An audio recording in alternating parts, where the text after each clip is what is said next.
Students, today the next topic is electromagnetic induction.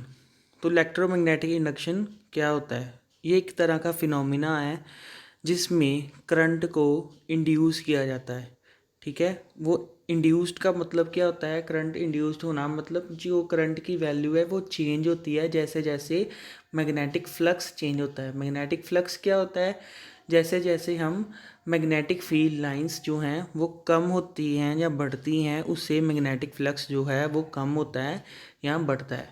Field lines अब देखते हैं कि जब हम मैग्नेट को किसी के चीज़ के पास लेके जाते हैं तो तभी उसकी फील्ड लाइंस जो है वो बढ़ जाती हैं।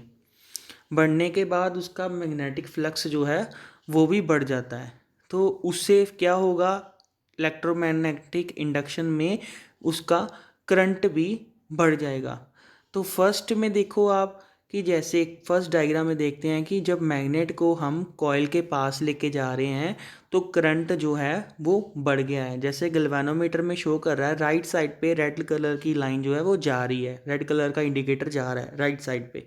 इसका मतलब है कि करंट की वैल्यू जो है वो बढ़ गई है। अब क्या होगा सेकंड केस में? जब हम मैग्नेट को उस कॉइल के अंदर डाल देंगे तो क्या होगा? उसकी मूवमेंट नहीं हो रही है मैग्नेट की, तो फिर वो करंट नहीं फ्लो करेगा उसमें। तो सेकंड में थर्ड में आ गया कि जब हम उसको बाहर निकाल लेंगे तो जैसे जैसे हम मैग्नेट को किसी ऑब्जेक्ट से दूर लेके जाते हैं तो उसका जो मैग्नेटिक फील्ड लाइंस है, मैग्नेटिक इफेक्ट है वो कम हो जाता है। इससे मैग्नेटिक जो फ्लक्स है वो भी कम हो जाएगा। उससे क्या होगा कि करंट जो है वो भी कम फ्लो करेगा। तो फ्लो करेगा, कम फ्लो करेगा, तो इसका मतलब क्या है? जो जी की लाइन जो है, जो जी का इंडिकेटर है, जी क्या है? गैल्वेनोमीटर, जिस पे हम करंट की वैल्यू को शो करते हैं, तो वो लेफ़्ट साइड पे मूव कर जाएगी, मतलब उसकी जो वैल्यू है वो कम हो जाएगी। तो ये जो इलेक्ट्रोमैग्नेटिक इंडक्शन है ये क्या बताता है? जब करंट इंड्यूस करता है, जब हम कॉइल या फिर मैग्नेट की जो मोशन करते हैं, उनको उनकी जो मूवमेंट करते हैं, उनको इधर डिस्प्लेस करते हैं, तो वो हमें क्या बताता है? इलेक्ट्रोमैग्नेटिक इंडक्शन के बारे में बताता है।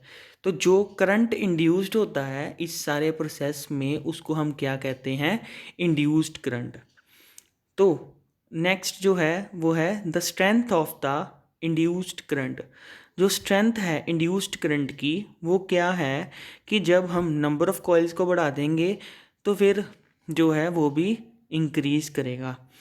आगे क्या है? Increase in the strength of the magnet. जैसे मैग्नेट स्ट्रोंगर होता जाएगा, जैसे हमने इलेक्ट्रोमैग्नेट वाले टॉपिक में पढ़ा था कि हम सॉफ्ट आयरन को यूज़ करते हैं जो अच्छा कंडक्टर है, तो फिर उसका जो स्ट्रेंथ है इंड्यूस्ड करंट की वो भी इंक्रीज़ हो जाएगी।